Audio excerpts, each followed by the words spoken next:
Okay, it's been a little while, my friends. It's great to have everyone here. And good time to study a little Torah. Let Sandy know she doesn't watch the door anymore. Okay. So, yeah, I think this is around where we are. I have us at Genesis 29:31. We had just finished the good old sisterly switcheroo, the sister swap 'em.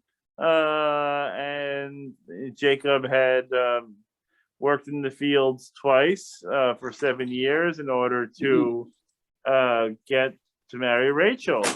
And so now he's got not one but two wives. And so that's where I had us, that sort of the aftermath of the double wedding here. And now we're going to have a lot of births. Okay, so that comes next. Love, marriage, baby carriage. Okay, so we have lots of little ones running around that are going to be the 12 tribes of Israel. Hi, Sandy. Yes, right. Yes. If you want to grab a Bible.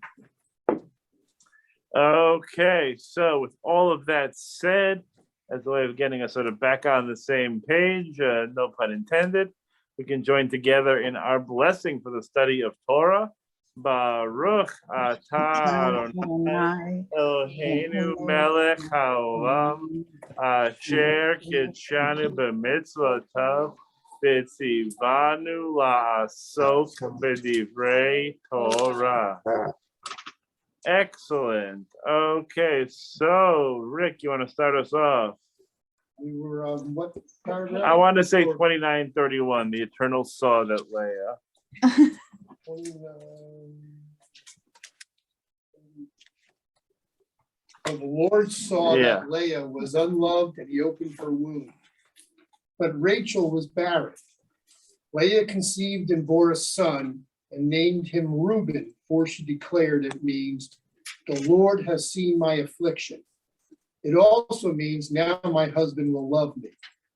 She conceived again and bore a son and declared, this is because the Lord heard that I was unloved and had given me this one also. So she named him Simeon. Again, she conceived and bore a son and declared, this time my husband will become attached to me, for I have borne him 3 sons. Therefore, he was named Levi.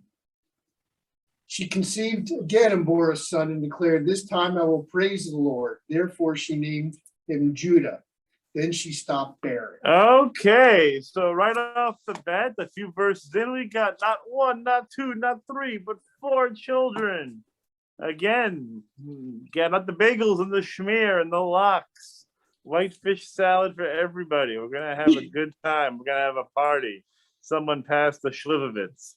So we have all these children, and it's almost like we see here a reward in a way. God sort of takes pity, is compassionate towards Leah, that Leah is not loved. And so God says, okay, well, your husband doesn't love you, in the same way. So how about you have a whole mess of kids? Because that should make your life easier. And so she has lots of children, and Rachel not so much. And so again, it has that sort of sisterly competition to it. And here, we have a lot of children, and these are, of course, going to be the 12 tribes of Israel. That we have Reuben, first, which, has the eternal has seen my affliction. My husband will love me. The most literal translation is literally like, look, a son, look, see him, re'u, re'ez, to see. And so this idea is that she's almost holding him up to Jacob and saying, look, I've given you a son, will that change our relationship? Will that sort of change how you feel about me now that I have a child, and especially a son? Same thing happens next, that she has another one, Simeon, Shimon, is the next one, where the idea is God has paid attention to me in a way. God has heard me. Shema, Shimon. God has heard me. God is paying attention to me. Now give me another son. And then my three sons, comes up next. We have Levi. Again, the idea of attachment there, not the genes. The genes will come later from this name. So we have that. And then we have, last but not least, Judah.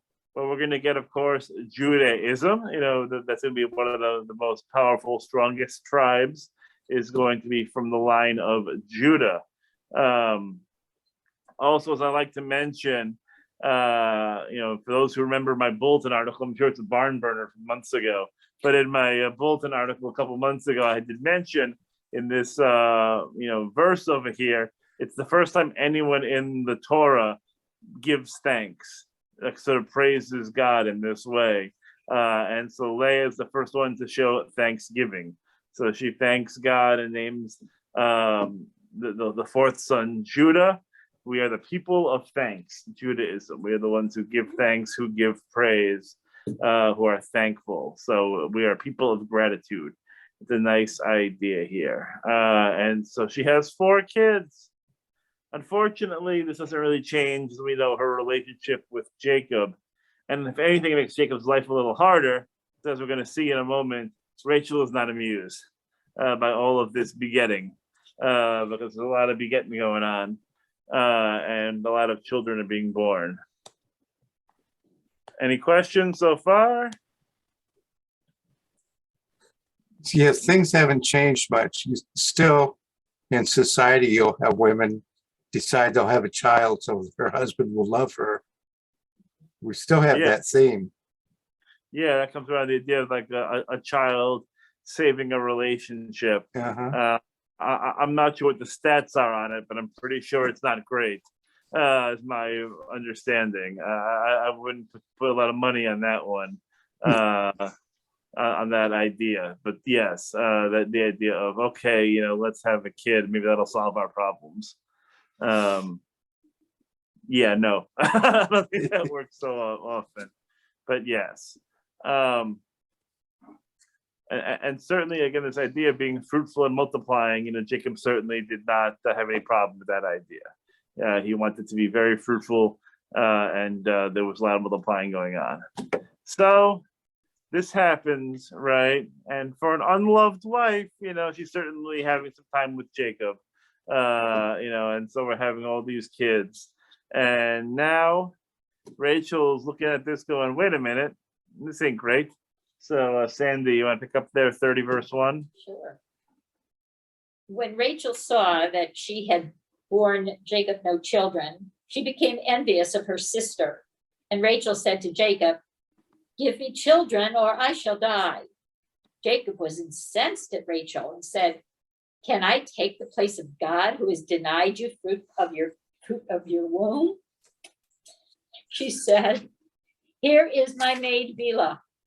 Consort with her, that she may bear on my knee. She should bear on my knees, and that through her I too may have children." Okay, so let's pause right there. The Handmaid's Tale. We're back.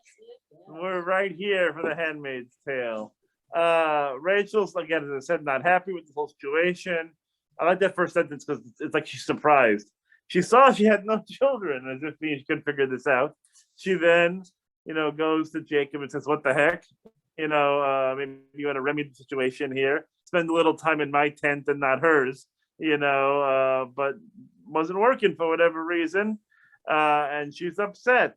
And like, this is on a serious note, obviously, infertility issues, can be very stressing on a relationship, especially if one wants children.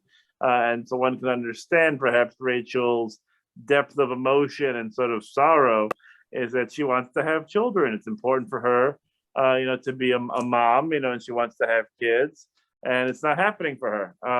And that can be, again, a very difficult moment for a couple, that it feels like with the way our culture is, our society is, that motherhood is seen, as the epitome of what it means, to be a woman, to be a person in the world, to have kids, to be fruitful and multiply, et cetera, et cetera.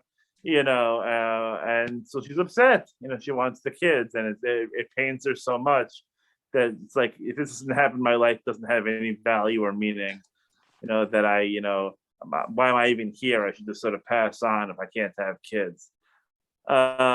Jacob, not really being very pastorally minded, gets upset and sort of gives her a good scolding and says, hey, what do you want me to do? I'm doing my part. Oh, I can't hear. Can I take the place of God who has denied you fruit of the womb? You wanted to say fruit of the womb so badly. Yeah, I caught that. I mean, you just wanted fruit of the loom. So Jacob is just really not having any of this. And so then, of course, Rachel, never short on ideas, says, hey, you know what? I got a maid, slave, however you want to define it, but I have this woman here. Hey, why not? You already have 2 wives, so how about you consort with her, and after you're done consorting, maybe we'll have a children, they'll have a child through her, sort of like our Hagar situation from weeks back, very, very similar. Not a new development here, though it's certainly a little bit graphic, in terms of the visual here, that she'll literally give birth, she'll deliver, and Rachel will be right behind her, sort of propping her up, her back on her knees. That way it's sort of very symbolic that literally through her, that I may have children. And so we have here Bilhah as the vessel, let's say, that we're going to use to get Rachel some children. So we're going to have that happen, as one can guess. Spoiler alert. And here we have maybe a better word here, concubine. Melissa, you want to pick up here? So she gave him her maid Bilhah as concubine, and Jacob cohabitated with her. Bilhah conceived and bore Jacob, and Rachel said, God has vindicated me. Indeed, he has hated me and given me a son. Therefore, she named him Dan. Rachel's maid Bilhah conceived again and bore Jacob a second son. And Rachel said, a faithful contest I wage with my sister. Yes, and I have prevailed. So she named him Naphtali. Naphtali, thank you. Okay, yes, so we have, again, this moment here where one wasn't obviously enough, but we have the first son from Bilhah, the tribe of Dan. Dan is a judgment, so we have, God has judged for me on my side, and I have a son. And then, Rachel's maid Bilhah gets pregnant again, and we get a second son, Naphtali. So we're up to, for all those counting along, 6 children so far in the span of, a couple of chapters, not even. We have 6 children.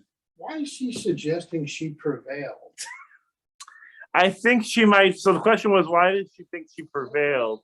And I think it's more that if Leah might be trying to, and I think this is in Rachel's mind, but if Rachel sort of perceives that Leah is trying to steal away her husband's affection and love, this way it's like, well, you have your kids, but I have mine, haha, and sort of being able to say your plan didn't work. You hear that?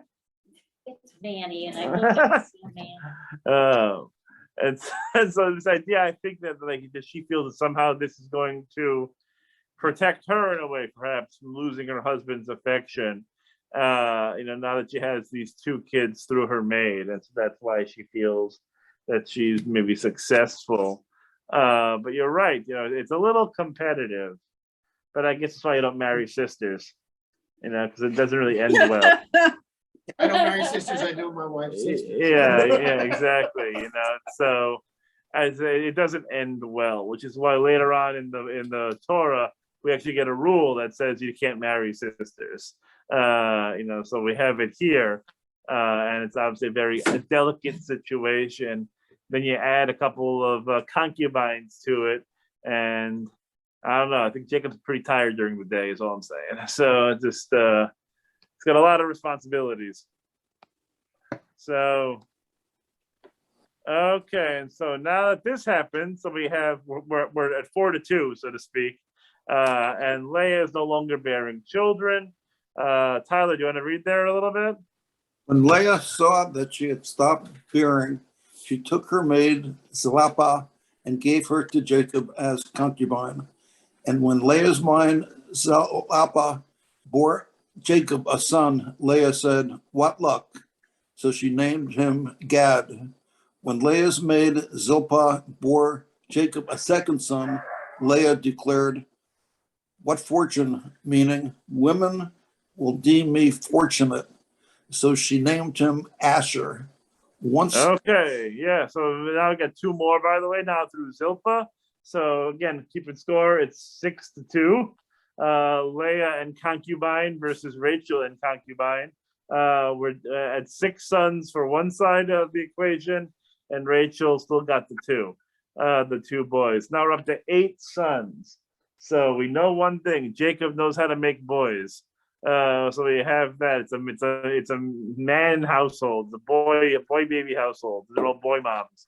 Okay, so Asher means happiness, fortune, etc., etc. God, again, that idea from luck, from hooray, something surprising and unexpected. And Tyler, you want to keep going, because now we get even trickier here. We get a little bit more fun. Once at the time of the wheat harvest, Reuben came up upon some mandrakes in the field and brought them to his mother, Leah. Rachel said to Leah, "Please give me some of your son's mandrakes." Okay, so we want some mandrakes. Mandrakes are wonderful, and you use them for multi-purposes, memory serves. And so Reuben, Leah's firstborn, Reuben, right? This is, here's the son. He's out there harvesting, working hard, earning his keep. And he has the mandrakes, brings them to Leah, and Rachel's like, "I don't have any mandrakes. Give me some mandrakes." Okay, and so we have a little bit of, maybe a little bit reminiscent to the Jacob and Esau, "Give me your lentils, give me some of that red stew." Maybe a little bit of a callback to that. Give me some mandrakes. But nothing is ever easy. So, Linda White, you want to read a little bit here what she said to her? But she said to her, "Was it not enough for you to take away my husband, that you would also take my son's mandrakes?" Rachel replied, "I promise he shall lie with you tonight in return for your son's mandrakes." When Jacob came home from the field in the evening, Leah went out to meet him and said, "You are to sleep with me, for I have hired you with my son's mandrake." And he lay with her that night. God heeded Leah, and he conceived and bore him a 5th son. And Leah said, "God has given me my reward for having given my mate to my husband." So she named him Issachar. Yep. When Leah conceived again and bore Jacob a 6th son, Leah said, "God has given me a choice gift. This time my husband will exalt me, for I born him 6 sons." So she named him Zebulun. Last, she bore him a daughter and named her Dinah. Finally get the girl. It took a while. It's a lot of work, but got the girl eventually. On child 9, if my count is correct. 9. Child 9 was the girl. So it's a lovely story of prostitution and mandrakes. It's not very common, but apparently here we have "Let's make a deal." Rachel sells her husband for some mandrakes, or at least his services for that evening. And so, "Yeah, you took away my husband. You wanted the mandrakes too?" And there's a "Let's make a deal." He'll go to your tent tonight. He'll visit your tent. And then we'll get some mandrakes. I just love that. I imagine Jacob getting home and like hearing this news, and I really wonder what his reaction was. You know, like here he is, like the man of the household. You know, probably some kind of authority figure. And he's got traded for some, mandrakes. How many mandrakes? How many mandrakes? How many mandrakes am I worth? Yeah, I mean, he's like, wait a minute, I'm doing what now? Who said what to what? Who? And is very confused. And then he goes to her tent, and cue the Barry White, and then we have another son here, and then another one, and then another one. So we have 9 altogether, right? Yeah, so we have the 6 sons and a daughter on one end, and 2 sons on the other end. And Rachel, by the way, is still barren, technically speaking, right? She has given birth through her maid, but everyone else has born a child at this point in this story, aside from Jacob, perhaps. But the women have all conceived and born children at this point. I was just looking. It says mandrakes were believed to be a stimulant to help with fertility and conception in barren women. I didn't know that. Yes, thank you. Yes, I've forgotten that as well. But now you mentioned, I remember that's sort of why they were so important in the story. They didn't have the oysters back then, and the whatever it is, they had some mandrakes. And it looks like a human. I can't pull it up. So what a mandrake, but it sort of looks like a person. Yes, A root. It's a root vegetable. It's a root vegetable, and so they have a little bit of that mandrakey goodness, and it gets them all ready to go, I guess. I thought he was a magician. Yes.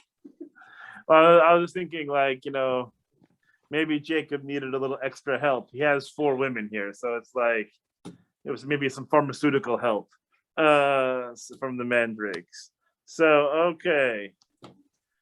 Now, finally, after all of this, God has remembered Rachel. And so we're going to have another child here in a moment.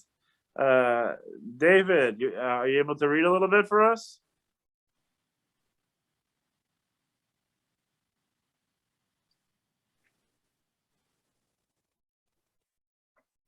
There we go. Hello? Yeah, I got you. You're good. Hear me? Yep. Okay. Now God remembered Rachel. God heeded her and opened her womb. She conceived and bore a son and said, God has taken away my disgrace. So she named him Joseph, which is to say, may the Eternal add another son for me. After Rachel had born Joseph, Jacob said to Laban, give me leave to go back to my own homeland. Give me my wives and my children, for whom I have served you, that I may go, for well you know what services I have rendered you. But Laban said to him, if you will indulge me, I have learned by divination that the Eternal has blessed me on your account. And he continued, name the wages due from me, and I will pay you. Okay, thank you. So we have a little pause here from all this childbearing to have a little business deal. So first, again, mazel tov to Rachel. You have a baby. And of course, right off the bat, it's Joseph, and Joseph's going to be obviously the protagonist of our story coming up shortly, right? So Joseph is the 10th born at this point, but he's going to be obviously the most important, so to speak, or well-credentialed of the group as we move forward. So as soon as that's done, mazel tov again. Jacob says, you know what? Time to go. I've had a nice time here. It's been nice working in your fields for 14 years. Went by like a breeze. And now it's time for me to get out while the getting's good. Let me go back to my homeland. The wives, the kids, everything. And you know what? Maybe give me a shekel or 2. And Laban says, hey, I know that God is blessing you because of you. And so whatever you want, you let me know what is proper. You let me know what you think you deserve for all this work. And I'll give you some of that money. I'll give you what you need. And we can depart. You can be on your merry way with your caravan of children and wives and concubines. Jacob isn't really playing this game. Leah, you want to pick up here? Yes, but I have a question. Yes, please. Do we not count Dina? We do count her, yeah. Unless I miscounted. Because you had said 10 or 11, but so that Joseph would be 12, wouldn't he? I have 6 boys from Leah and from the concubine. Then I have 2 from Rachel, from Bilhah.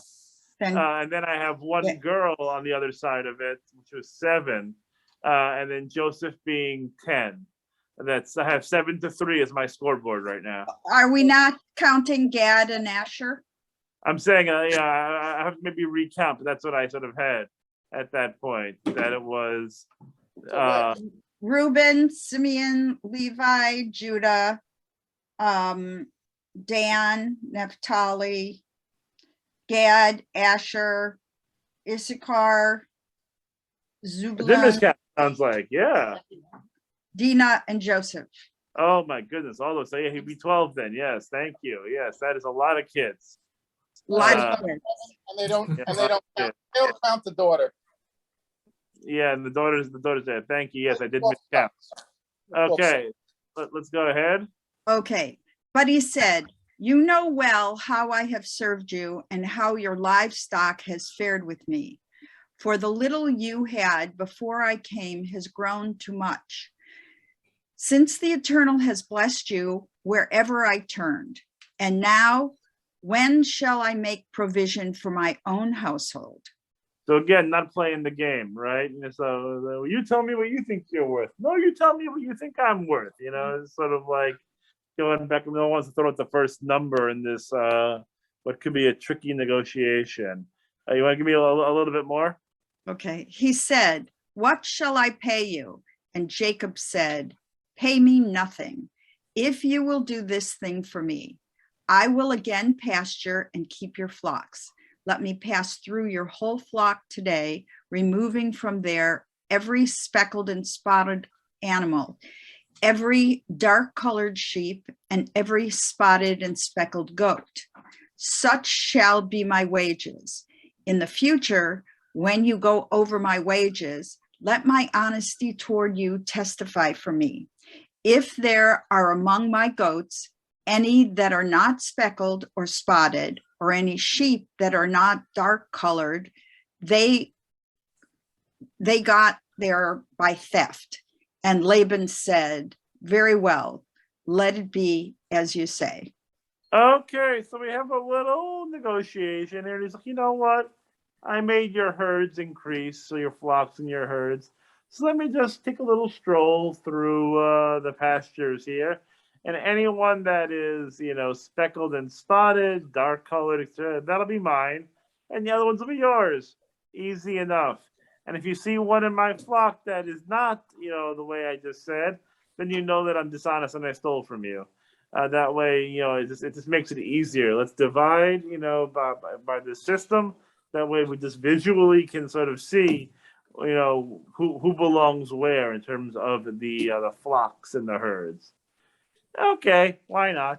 Easy enough to sort of sort that out. Okay. Sharon, you want to pick up there?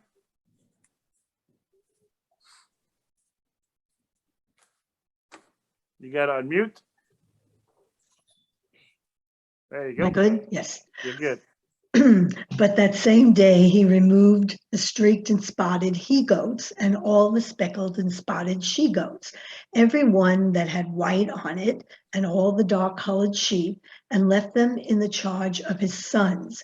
And he put a distance of 3 days' journey between himself and Jacob, while Jacob was pasturing the rest of Laban's flock. Oh, that tricky Laban. He just grabbed all the animals and beat a trail out of town. That no good so-and-so. He's, you know, just doing this stuff here. And a 3 days journey just really hit the bricks. He was going quick, putting the pedal to the metal and leaving Jacob in the dust. But Jacob is not amused, and Jacob has some tricks up his sleeve. So Sharon, you want to give me a little bit more than Jacob got? Okay. Jacob then got fresh shoots of poplar and of almonds and plain and peeled white stripes in them, laying bare the white of the shoots. The rods that he had peeled, he set up in front of the goats in the troughs, the water receptacles that the goats came to drink from. Their mating occurred when they came to drink, and since the goats mated by the rods, the goats brought forth streaked, speckled, and spotted young. So Jacob knows a few tricks on how to get animals to conceive the way he wants them to conceive. I don't know what that's called, but fine. I guess it's like making the seedless watermelon, whatever it might be. A little genetic engineering. Husbandry. Thank you, Rick. Husbandry. Okay, so he's able to sort of sort this out, and now he's gonna help create flocks that are the ones that he needs. Gary, you want to pick up here? Okay. But Jacob dealt separately with the sheep. He made these animals face the streaked or woolly dark-colored animals in Laban's flock. And so he produced special flocks for himself, which he did not put with Laban's flocks. Moreover, when the sturdier animals were mating, Jacob would place the rods in the troughs in full view of the animals, so that they mated by the rods, but with the feebler animals, he would not place them there. Thus the feeble ones went to Laban and the sturdy to Jacob. So the man grew exceedingly prosperous and came to own large flocks, maidservants and men servants, camels and asses. Okay, and so again, through a little bit of trickery, we know Jacob is not averse to a little bit of funny business. He is creating this sort of system where the animals that he's getting are the big, strong animals, and Laban's going to get sort of the weaker ones. And so this through his Mishigas here, he's going to create the flocks that he wants. Sound about right? It's not a little confusing? A little confusing perhaps as well, but we get the general idea that he's rigging the game here for himself. Okay. Chapter. Rabbi, Sue has a question. How did they get, I don't understand the thing with the rod, and how did he get them to be speckled? Yeah. He painted them. You're not the only one, I think. I'm a little confused on that particular issue. You mean how he got the solid sheet to become, that he had to make them, right? Yes, that he knew when they made it by the water. And so he basically put something in their drink that would then have them produce speckled, spotted children. I think the exact dynamics on this might not be able to be explained in terms of of this stuff, like they're facing this way or they're facing that way, what's facing the flock. I think the general idea is that whatever he did, that it caused them to bring forth the kinds of flocks that he wanted. And so I think that's the general, the actual dynamics of it. I couldn't explain why poplar and what direction they were facing would make an impact on what the animals looked like. This is it's not like a few days. No, I think it would be a little bit of time. I also don't know I used to know a little bit more about the gestation period of some of these animals, because that was like, in Texas, those livestock shows. But that has long since departed me from me in terms of how long it takes for a goat to give birth. But one would think it would take a little while. I don't think it's 9 months. Maybe he had help from Mandrake the magician. Yeah, there we go. Back to Mandrake. The Mandrakes are back. Mandrake the magician found some way to have a lot of these sheep and goat babies, young ones here. And the point is, he's trying to build up his own empire so that when he sort of leaves, he has wealth to him. The man has, as we just read, a few dependents. And so that he has to earn a living here. You got to be able to put 13 kids to college. It takes a lot of money here, so he has to have some kind of living. So, Well, would he have done any of that if Laban had been honest with him? I think that's the question. Sort of was asking, like, if Laban had been honest with him from the start, would it maybe have precluded some of this? This was not a very trusting relationship. We already had the bride switcheroo, and now we have this whole, like, tell me what you want. I'll tell you this. I'll tell you that. And by the way, I'm going to steal all the animals anyway. And so Jacob, I think one can somewhat say, obviously, that Jacob was sort of justified in his actions. Can't we really hold him too accountable for this little bit of trickery, because his father-in-law is being deceitful with him. So what's good for the goose is good for the gander. What's good for the sheep is good for the goat. Whatever it is. The ewe is the female sheep. And then we get there. So lots of birthing going on in this portion. We eat both human and farm animal. Okay, so a little bit of controversy at the old homestead here. Laban's sons are not amused because this affects them a little bit as well. Debbie, you want to read a little bit?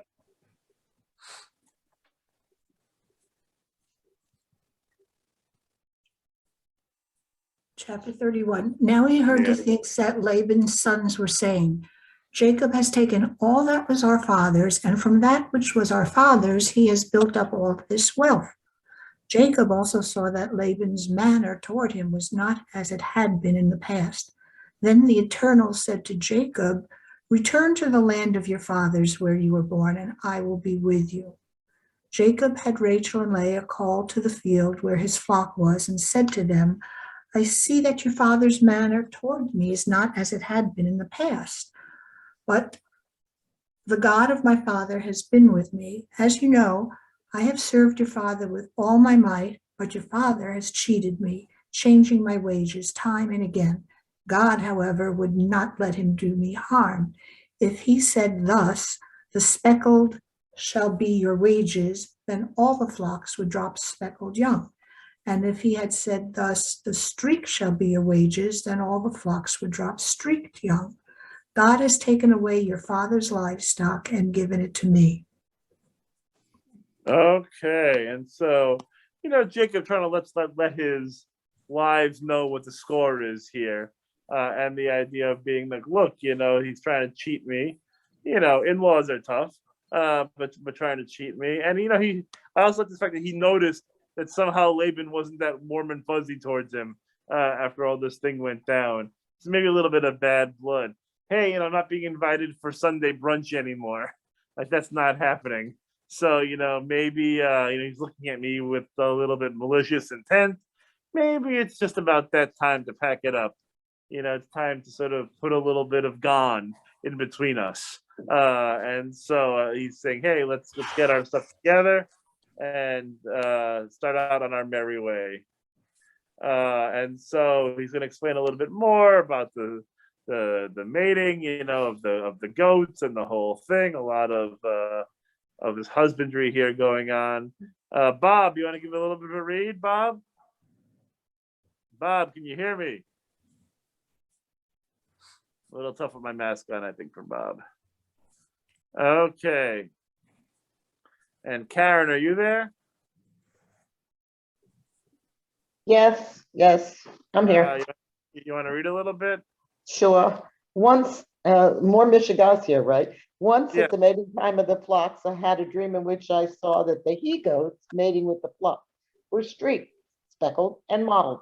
And in the dream, an angel of God said to me, Jacob, here, I answered, and he said, note well that all the he-goats which are mating with the flock are streaked, speckled, and mottled.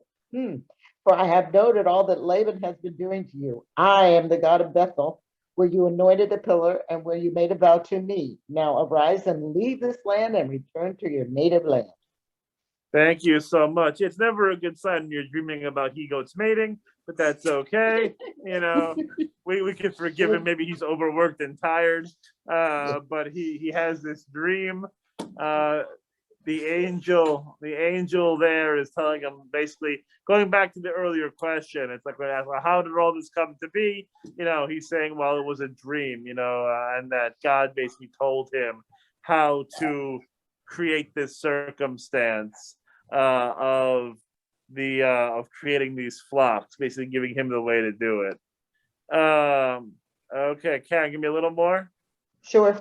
Then Rachel and Leah answered him, saying, have we still a share in the inheritance of our father's house? Surely he regards us as outsiders now that he has sold us and has used up our purchase price. Truly, all the wealth that God has taken away from our father belongs to us and to our children. Now then, do just as God has told you. Okay, and so basically they're saying, look, fine, they're siding with the husband. I'll put it that way. They're siding with him, and understanding that is in their understanding and in Jacob's understanding, instead of God's will, this is how it's going to be, and that the father has tried to be mischievous and perhaps a little bit malevolent towards Jacob, that Jacob has outfoxed him, the trickster. Sort of this game of one-upsmanship. Jacob has come out on top, and they said, you know what, that's fine, let's get all of our stuff and get out of here. That's it. It's time to depart, and they do, and it's time for them to get back to the hometown. Barbara, would you like to read? Yes, but I have a question. Does all of this happen in the 14 years, the 7 years for Rachel and the 7 years for Leah? Or does it go beyond? I think it might go beyond it. I literally have a sense of it because he marries Rachel like the first week into his second 7 years of service. And so in that second 7 year of service, there's a lot of time to do some things. And one might be able to imagine, I have to look at it back again, but 13 kids, I think that was the total number in 7 years, but it's 4 different women. So again, I don't have a chart in front of me, but I think between that and the goats and the sheep and the whatever it is, maybe 60 years might be enough for that 7 years, or maybe a couple more. I'm not sure. It's a good question, though. So Laban got his money's worth, though. Yes, Laban's got his money's worth, I would think, and Jacob, I think, got a little bit more than he bargained for, as well. Okay, thereupon Jacob put his children and wives on camels, and he drove off all his livestock and all the wealth that he had amassed, the livestock in his possession that he had acquired in Paddan Aram, to go to his father Isaac in the land of Canaan. Meanwhile, Laban had gone to shear his sheep, and Rachel stole her father's household idols. Here we are, though, like we're trying to be friends with everybody. We're already, getting out and taking all the stuff with us. And by the way, Rachel swiped his idols. It's not so nice. What? What is that all? Why does she want his idols? It's like question. Why does she want the idols? And I'd like to think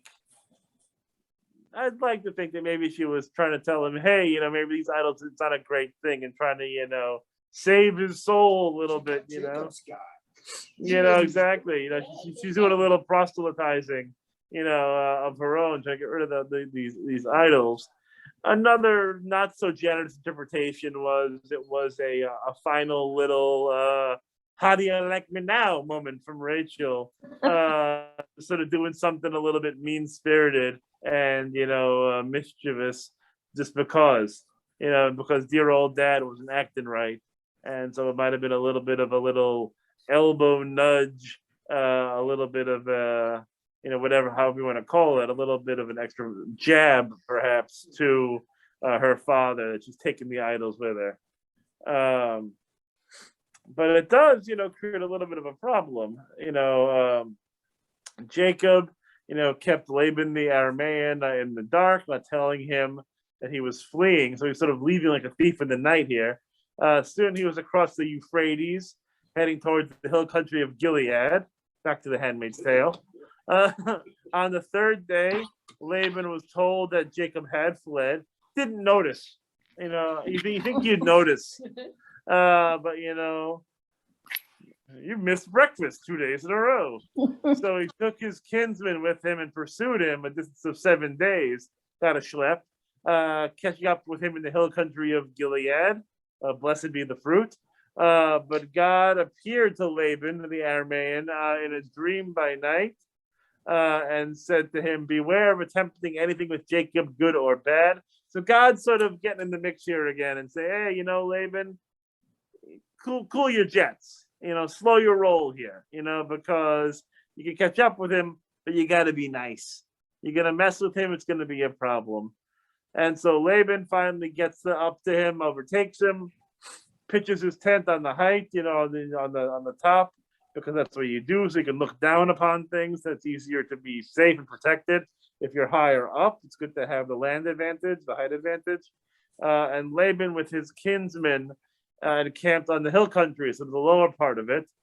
And Laban said to Jacob, what do you mean? What are you doing here by keeping me in the dark and taking off my daughters like captives of the sword? Why did you flee in secrecy and mislead me and not tell me? I, of course, being a gentleman and full of love and compassion, I would have sent you off with festive music, with timbrel and lyre. Lyre, very appropriate perhaps. You won't even let me kiss my sons and daughters goodbye. I can't even get a proper goodbye here. Giving him the old guilt trip here. It was a foolish thing for you to do. I have it in my power to do you harm. But the God of your father said to me last night, beware of attempting to do anything with Jacob, good or bad. Very well, fine. You have to leave. You're longing for your father's house. But what's the deal? Stealing my gods. What's going on here? That's not a problem. How do you say goodbye? You don't even say goodbye, but then you steal my idols, my gods as well. Jacob, of course, gets his feathers ruffled a little bit here. Said, hey, I'm afraid. I thought you would take your daughters from me by force. It's not like you've been the nicest guy in these 14 years. It's not like you've always been above board with me. But anyone with whom you find your gods shall not remain alive. So Jacob's sort of laying it out on the table here. In the presence of our kinsmen, point out what I have of yours and take it. Jacob, speaking pretty forcefully here, doesn't know that Rachel had stolen them. So we're barreling towards a misunderstanding, and we're barreling towards a problem because Jacob had no idea what Rachel had done. And now we have this vow here, this statement that doesn't look great for Rachel. And so Laban, went into Jacob's tent and to Leah's tent and the tents of the maidservants, didn't find anything. Doing a search, sort of breaking into these tents, lifting up pots and pans, moving some pillows aside, can't find them. So after he left Leah's tent, he entered Rachel's tent. Rachel, meanwhile, had taken the idols and placed them in the camel cushion and sat upon them. When you're riding those camels, it's sometimes good to have a little bit of, something else in between you and the camel. It can be a little bit uncomfortable. So that we have a camel cushion, fine. So she's sitting on them, and Laban is still rummaging through the tent without finding them. And she then said to her father, hey, don't take it amiss, don't take it wrong that I'm not going to rise before you, for the period of women is upon me. So he continued to search and couldn't find the household idols. She's a little bit of a trickster too. So she wasn't feeling well, etc. Again, probably a little ruse in her own way. And so he couldn't find the idols because she had them underneath her, and she wasn't getting up.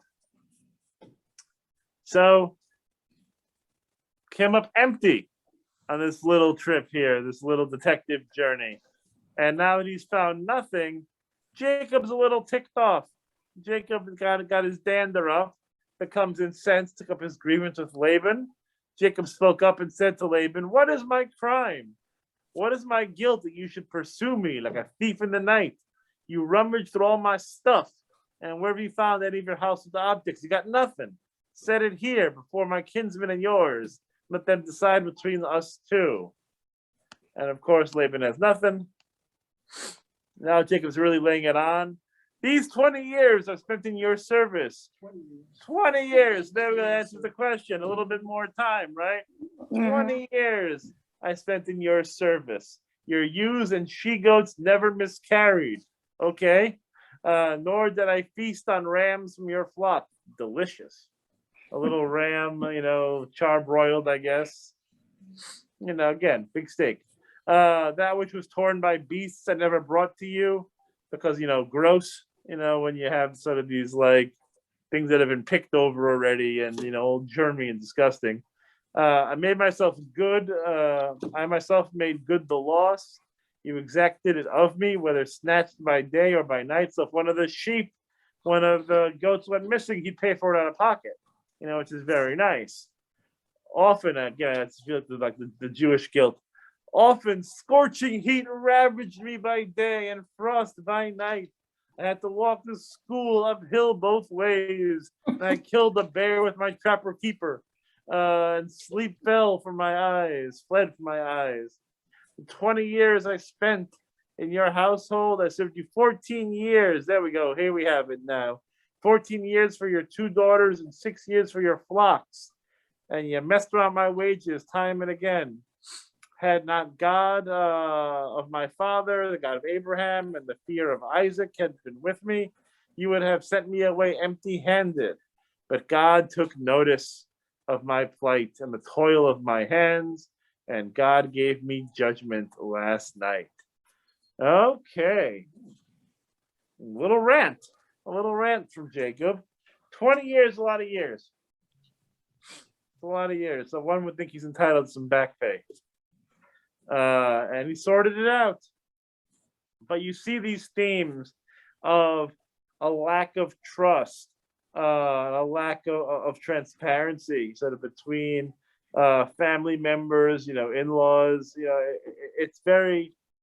It's a difficult dynamic, and we see it in this story like we saw it in the previous story, like we're going to see it in the next story, so to speak, when we get to Joseph and his brothers. We even have another one where there's hidden things that are stolen. Some of these same sort of ideas come up again and again as thematic devices to help move the story forward. But there's not a lot of, hey, we all love each other. Let's go have, a picnic. It's a lot of just sort of side eyes and a lot of sort of mistrust. Yeah, a lot of chutzpah, right? A lot of chutzpah. You got it. A lot of chutzpah there, Bob. It's very chutzpahdik. It's funny, Rabbi. I was thinking through this whole story that I'm not learning anything positive. I don't think I'm going to walk away from this story except that it's deceit and lies. It's like you could tell as the story went on what's positive about this story, except maybe that God watches over him. God watches over him. I think there's a sense of eventual fairness, that sort of like God is going to make sure that the score is what it should be. But yeah, I think it's almost like I almost flip it over and say like it's a cautionary tale the other way. It's trying to tell us maybe don't be like Jacob and Laban.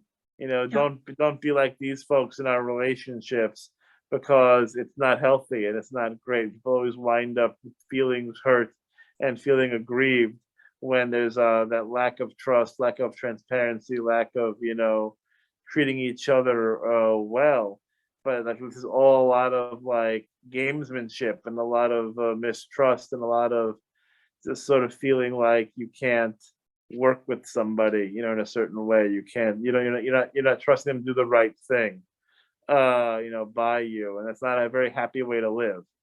And so I think it's sort of giving us that account as well. And look, we got the tribes, right? We got most of them. We're going to get a couple more later, but we're going to get some tribes, and so we have a little bit of parenthood coming in. The distrust is in every generation in the story. There's always two people in the story. There's issues. it's about how there's always a lack of trust. And I was thinking about this. Again, this might be more for me than y'all at this point, given different stages in life. But I got a chance more than once to see Disney's Encanto recently on the Disney Plus channel. It's the new Disney movie. And a part of the theme of the movie is generational trauma, and how, what happens in one generation affects the next generation and the next one.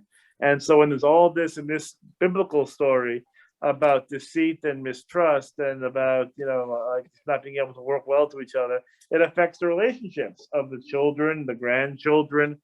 It sort of filters all the way down. So you hope someone eventually breaks the cycle. But I definitely see that here, maybe as a lesson that like the sins of our fathers and grandfathers do actually affect us, in a different way, that we're not separate from them. And I think, again, by learning about the trauma and by being able to sort of process it differently, you can maybe make a different move, a different decision later. But some of this becomes maybe so ingrained, after a while and it becomes almost how you operate. That's what I see. It's like, just be really good at it. God will, if you're God's guy, God's behind you. Yeah. Be the best thing. Be the best. Yeah. Be the best thief you can be. But if you have Disney Plus, it's worth a watch. Again, I might not be the crowd for Disney Plus, but it's worth a watch. To be sure. And it's music by Lin-Manuel Miranda, so I always have to mention that. Yeah.